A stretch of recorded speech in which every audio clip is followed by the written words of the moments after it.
Sumo, a sport steeped in history and long-held traditions. Some of the first things that come to mind are big, obese, and muscular men pushing each other around in their underwear, otherwise known as mawashi.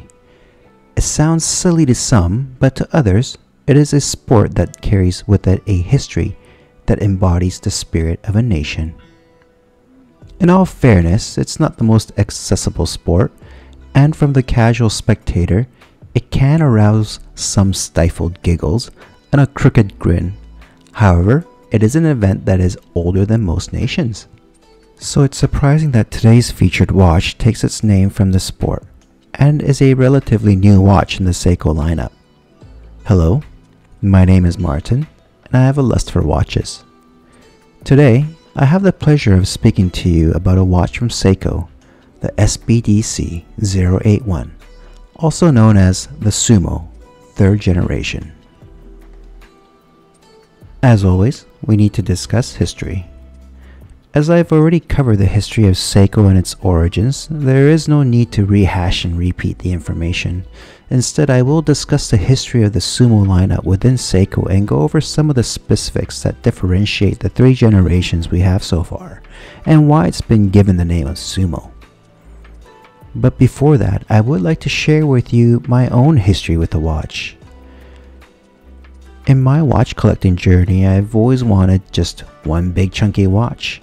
Perhaps it's to compensate, or well, just to feel like I got an X chromosome or whatever it may be. I've always wanted to have that big chunky watch that screamed, "Look at me."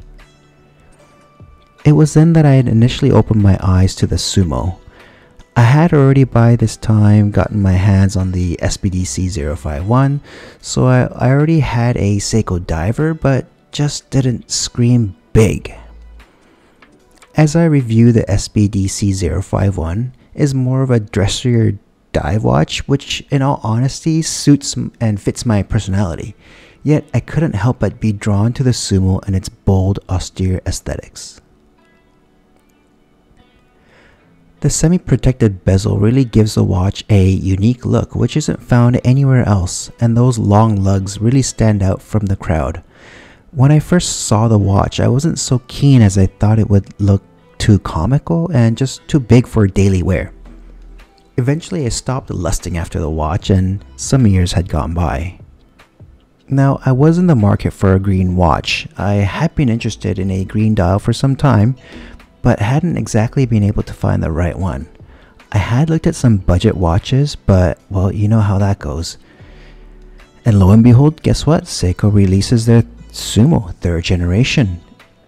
And this time, one of the initial releases was a lovely green sunburst. Gone were some of the hallmarks that made it appear comical, and I pulled the trigger. The watch was originally released in 2007, and when I say originally, I mean the 1st generation. And it had these monstrous numbers on the bezel.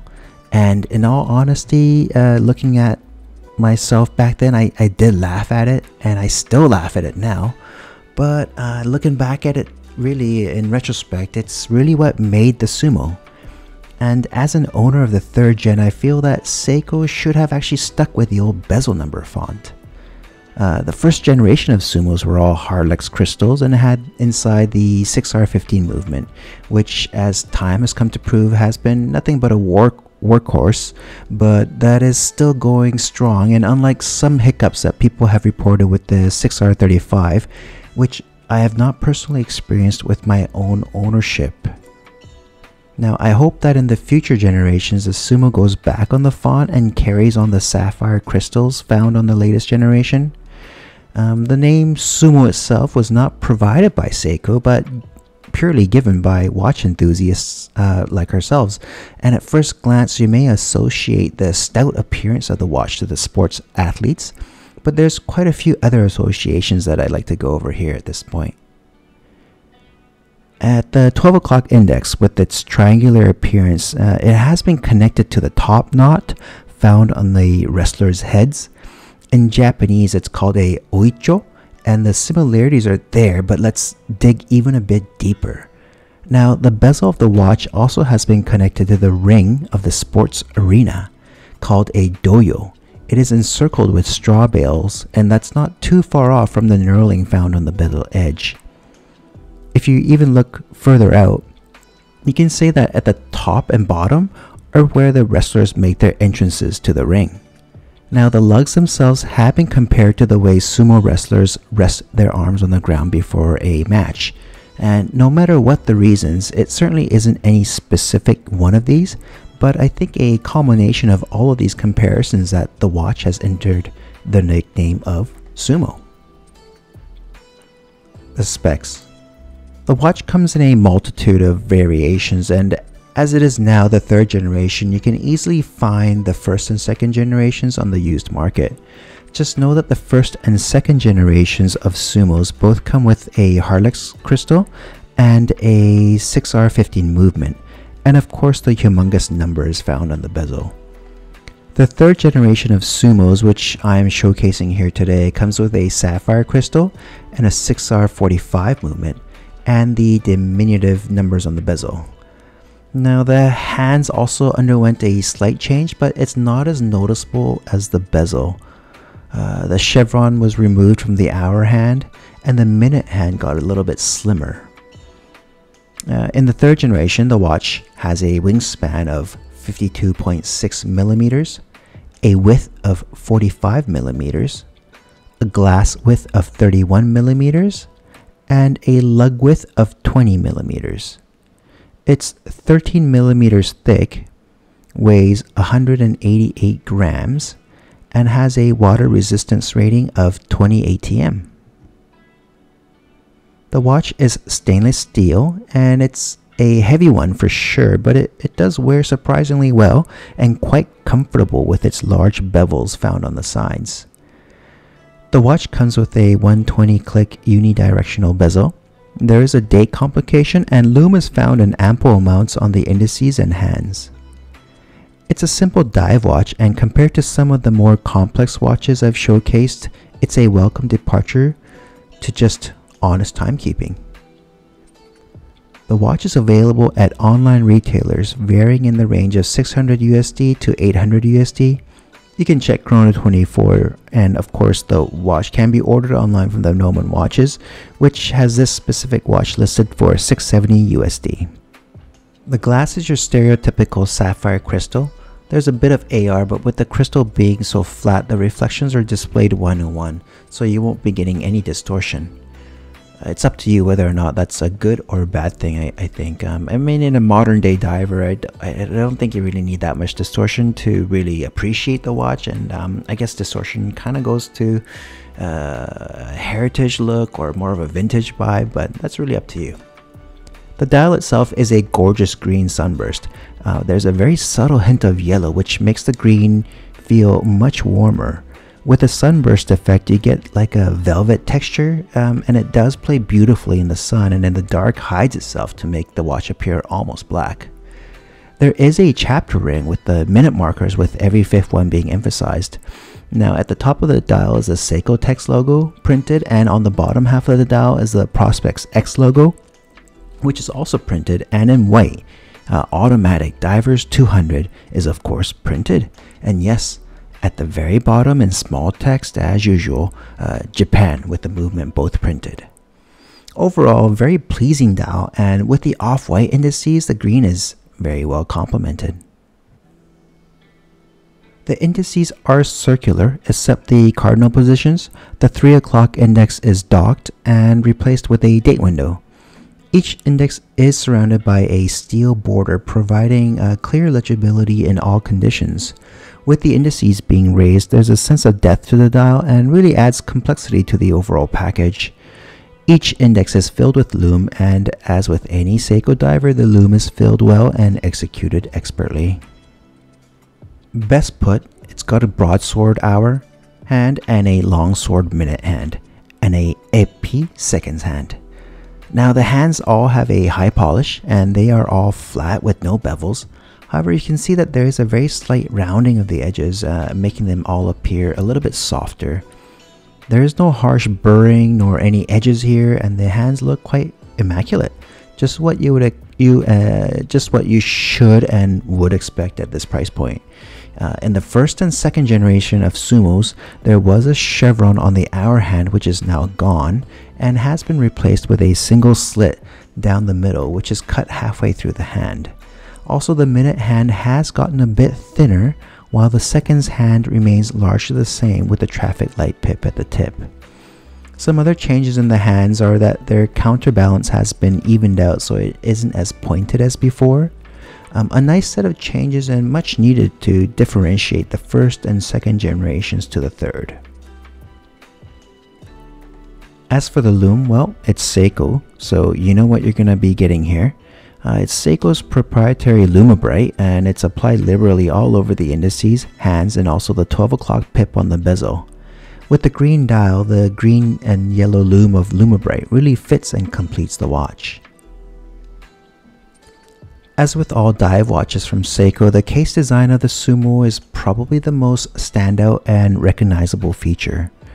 The sharp looking and smooth edges that wrap the case and really separates this watch from the other watches, even from Seiko. It's got a huge slabs on the undersides that are polished, allowing you to never really feel the watch dig in when bending the wrist. The long lugs wear comfortably and wrap the wrist. It's not the best watch for a smaller wrist, however, as a statement piece you wear from time to time, I think anyone could potentially pull it off. At the very least, it would be a conversation piece when you are with your watch buddies. The case alternates polished and brushed sides from the top to bottom, making the watch shine in the light across many angles. There are drilled lugs, making strap changes as easy as finding your lug tool. The crown is big and has large grooves, with smooth corners allowing you to get a firm grip. The action of the crown is much lighter than I had thought and is similar to how the generic SW200 or ETA 2824 kind of feels.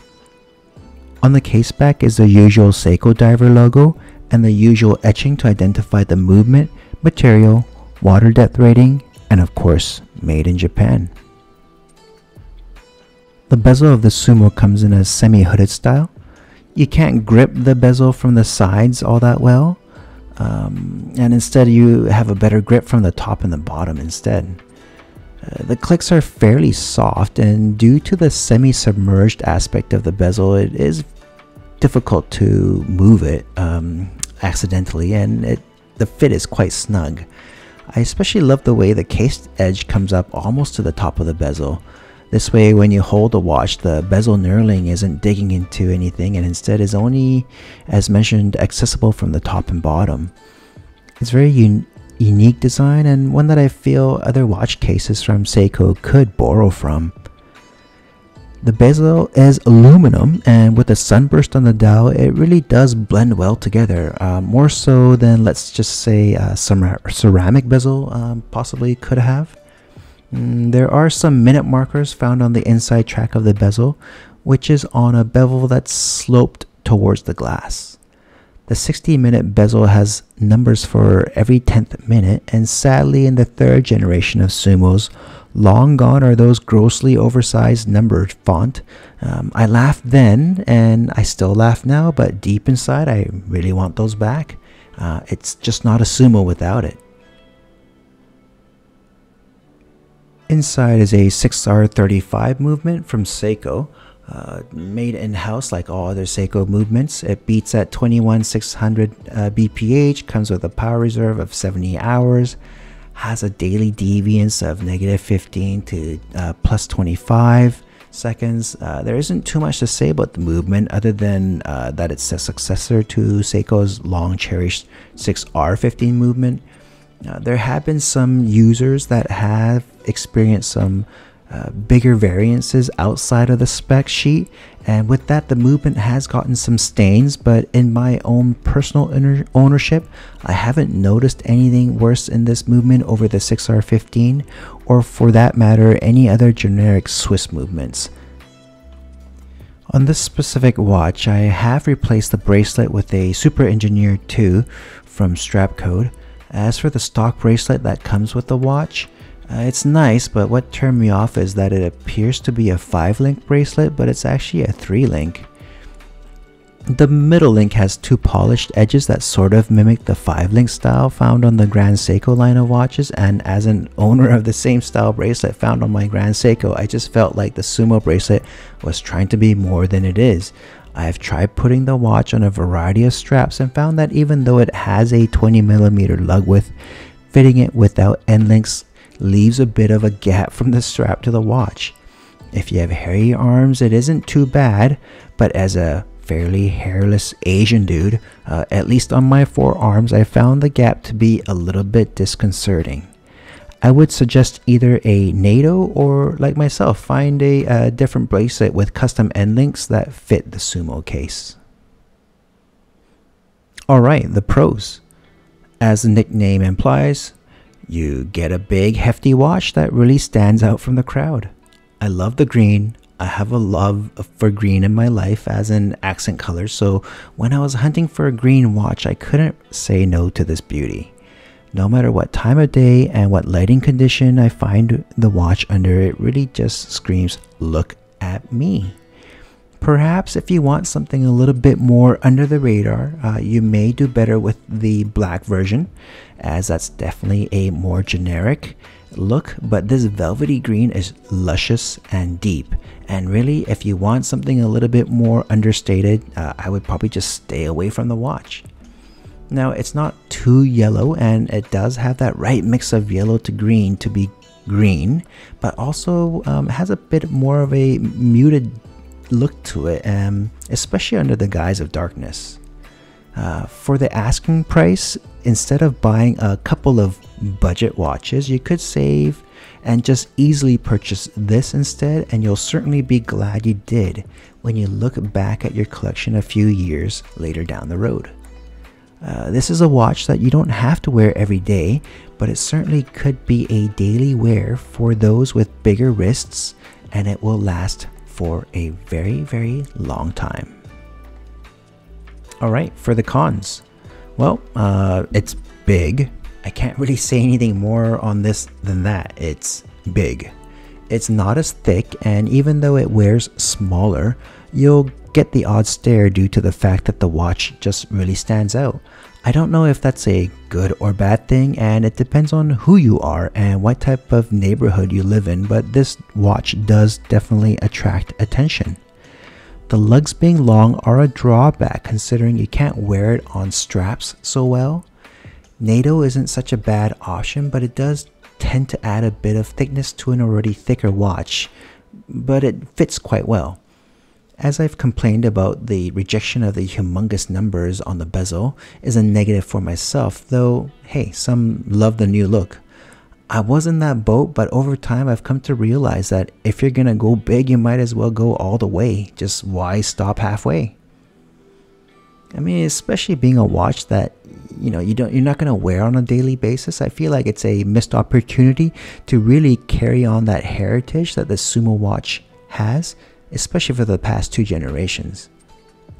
Now, having experienced a multitude of watches, I feel like the flat crystal is a bit boring now, and would like to have seen some dome or a slight curvature to give some distortion, maybe even a boxed sapphire crystal. I know that would probably add a little bit to the cost, but hey, if you're gonna shell out, just might as go all the way, right? Hey, let's be honest here.